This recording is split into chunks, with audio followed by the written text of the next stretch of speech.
Bonjour à tous, chers amateurs de parfums, chers odorateurs.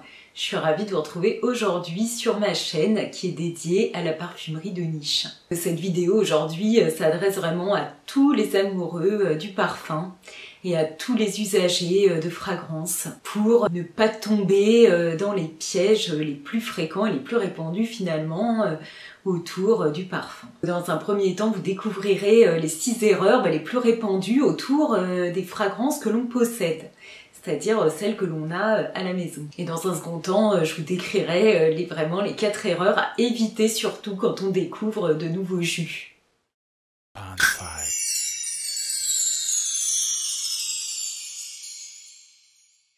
Il y a donc 2 premières erreurs qu'il faut absolument éviter si on ne veut pas dénaturer nos parfums, ceux qu'on aime, ceux qu'on adore, ceux qu'on chérit, qu'on a chez nous et qu'on veut vraiment garder intact le plus longtemps possible. La première erreur, c'est de mettre son parfum ou ses parfums dans la salle de bain. Vraiment entreposer toutes ces fragrances dans la salle de bain, c'est une très mauvaise idée parce que le jus a besoin pour rester vraiment très qualitatif d'un environnement sans lumière et sans trop d'humidité et sans trop de variations de température. Donc la salle de bain, c'est vraiment l'endroit à bannir.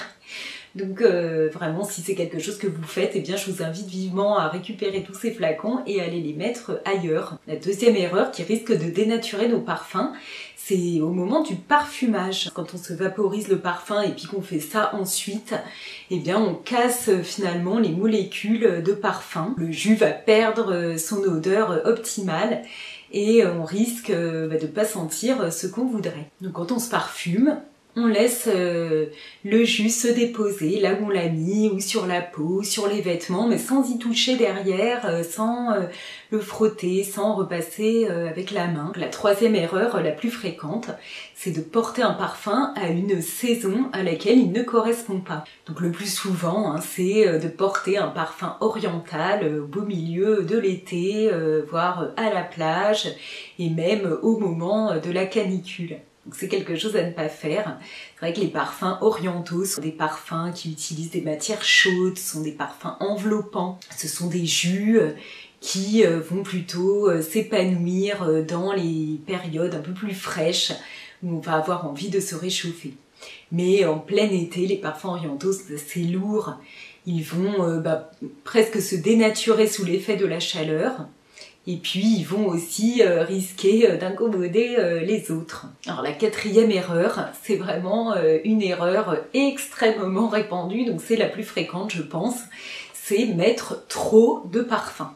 Alors là, il y a 3 raisons je pense pour mettre trop de parfum. La première, ce serait pour dissimuler peut-être quelque chose. Bon, ici entre nous là, on n'est que des personnes propre sur elle, à l'hygiène parfaite, donc on n'a rien à dissimuler, mais peut-être que certains auront tendance à mettre trop de parfum dans ce but-là. En tout cas, peut-être que ça éveille un doute.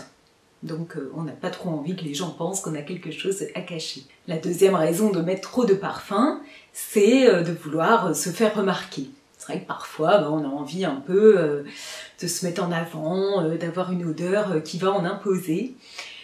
Mais là, ça peut être franchement assez désagréable pour l'entourage qui va se sentir envahi par une odeur qu'il n'appréciera pas forcément. La troisième raison qui peut pousser certains à mettre trop de parfum, eh bien c'est qu'en fait ils ne le sentent plus et ils veulent le sentir. Donc cela, toutes les personnes qui portent le même parfum depuis des années, d'ailleurs encore une fois quelle que soit la saison, sans variation, eh bien l'odorat s'habitue, il y a un espèce de phénomène de tolérance qui fait que le parfum n'est plus senti par ces personnes qui le portent. Et pour continuer à le sentir, ils vont être obligés d'en mettre de plus en plus. Et là, c'est vraiment assez désagréable pour les autres. Et là, c'est la transition toute trouvée pour passer à la 5e erreur à ne pas commettre avec le parfum. Et je pense que celle-là, elle est controversée, il y a pas mal d'entre vous qui vont peut-être réagir, mais moi, je pense que c'est une erreur de ne pas changer de parfum. au moins d'en avoir quelques-uns pour tourner suivant les circonstances. Ça permet de pas se lasser et puis de continuer à sentir son parfum. Les personnes qui sont tellement habituées à avoir un seul parfum, eh bien, ils sont complètement en fusion avec cette fragrance, cette odeur, et elle leur correspond totalement. Donc, ils ont du mal vraiment à en choisir une autre pour les accompagner dans leur vie carrément, je dirais, pour certains. Voilà, donc ça c'est une erreur, bon, je pense qu'on va pas tous être d'accord là-dessus. À l'inverse, hein, donc moi par exemple, je suis quelqu'un qui va changer beaucoup de parfums, et bien quand on porte des parfums vraiment différents presque tous les jours, donc là sûrement les perfumistes vont se reconnaître, je pense, ont eu un peu ce souci, et bien on va se retrouver avec des vêtements qui vont sentir plusieurs odeurs, quoi. Donc au final, parfois, on est un peu dans la cacophonie olfactive, même si on change de vêtements tous les jours.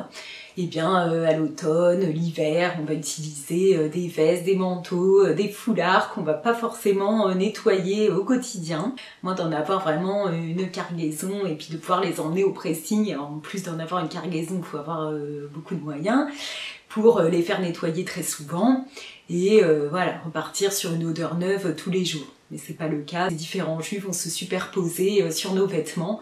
Alors les 4 erreurs suivantes maintenant correspondent à des erreurs que l'on va commettre en découvrant, en cherchant à découvrir des parfums. La première, donc, ce serait vraiment de se vaporiser directement sur soi un parfum qu'on n'a pas senti au préalable. J'ai le souvenir dans une parapharmacie qui vendait des parfums mais il n'y avait pas de touche, alors on a tendance à sentir le bout du flacon, puis comme on n'a rien pour sous la main pour essayer, et ben on va se vaporiser ça sur le bras, et là parfois, oui, horreur malheur, le parfum ne va pas du tout nous plaire au final, et donc toute la journée on va garder cette bonne odeur sur soi, cette odeur qu'on aura envie de frotter désespérément toute la journée pour la faire disparaître. Alors dans le même registre, il y a l'erreur, alors là c'est encore un cap au-dessus, c'est on va avoir senti donc le parfum cette fois sur touche, on va décider qu'on le pulvérise sur le bras, et puis carrément partout aussi autour, sur soi, on s'en met partout.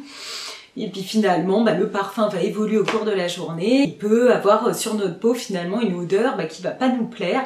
Et alors là, une fois qu'on est bien parfumé avec, eh bien on va se le coltiner comme ça toute la journée. Donc ça, je pense que c'est arrivé à grand nombre d'entre nous. Voilà, donc je vous encourage à la prudence. Peut-être on sent sur touche. Et puis après, on se vaporise un peu sur le bras, pas beaucoup. Au mieux, on demande un petit échantillon qu'on ramène chez soi et on commence à essayer le parfum, moi je dirais le soir, un peu avant d'aller se coucher, comme ça, et bien au fur et à mesure de la soirée, on va le sentir évoluer, et puis s'il ne nous plaît pas, et bien pendant la nuit, il disparaîtra et on l'aura plus au réveil. Alors la 8e erreur, qui est un peu aussi dans cet ordre d'idées, c'est de ne pas savoir dire non à la vendeuse qui veut absolument nous pulvériser la fragrance sur nos bras et même nous parfumer. Moi j'ai vécu la situation où la vendeuse demande en même temps qu'elle tente de pulvériser le parfum si on est d'accord pour l'essayer. Donc ça c'est vraiment assez terrible. Parce que ça peut correspondre même à une fragrance qu'on n'a pas choisie et qu'on n'aime pas. Comme ça, on peut se retrouver malheureusement envahi avec une odeur qui va pas nous plaire. Donc, il faut savoir dire non aux vendeurs et aux vendeuses qui sont insistants et qui, pour notre bien, évidemment, veulent nous faire plaisir. Mais voilà, parfois, c'est pas le cas. Alors la dernière erreur autour du parfum, va consister à essayer de s'emparer de l'odeur de quelqu'un d'autre. Alors parfois c'est notre meilleur ami qui porte un parfum qu'on adore. Parfois on va être séduit par un parfum sur quelqu'un d'inconnu, que l'on côtoie mais qu'on connaît pas très bien. On va essayer par différents procédés de connaître ce parfum là qu'on va se mettre à convoiter et qu'on va vouloir porter nous-mêmes. On peut être extrêmement déçu en l'essayant et en le portant. Parce que finalement le parfum c'est une réaction physique et chimique avec la peau de la personne qui le porte. En plus, certaines peaux font parfois vraiment virer les parfums. Donc c'est important de savoir qu'avant de vouloir porter le parfum qu'on a adoré sur quelqu'un, eh bien il va falloir l'essayer et voir si ce parfum eh bien, nous correspond à nous aussi. L'ultime erreur, c'est d'acheter un parfum sans l'avoir essayé sur soi. Surtout, on n'achète pas un parfum parce qu'on a vu que les notes pourraient nous correspondre. On commence à cerner un peu nos goûts en matière de parfum et là on va acheter un peu les yeux fermés. Eh bien, on a de grandes chances de se tromper. Voilà pour les 10 erreurs à ne pas commettre en matière de parfum. J'espère que cette vidéo vous a plu. Donc si c'est le cas, je vous invite à liker. Je vous invite à vous abonner à ma chaîne si vous souhaitez partir avec moi dans l'univers des parfums et surtout des parfums de niche. Je vous embrasse bien fort et je vous dis à bientôt. Au revoir.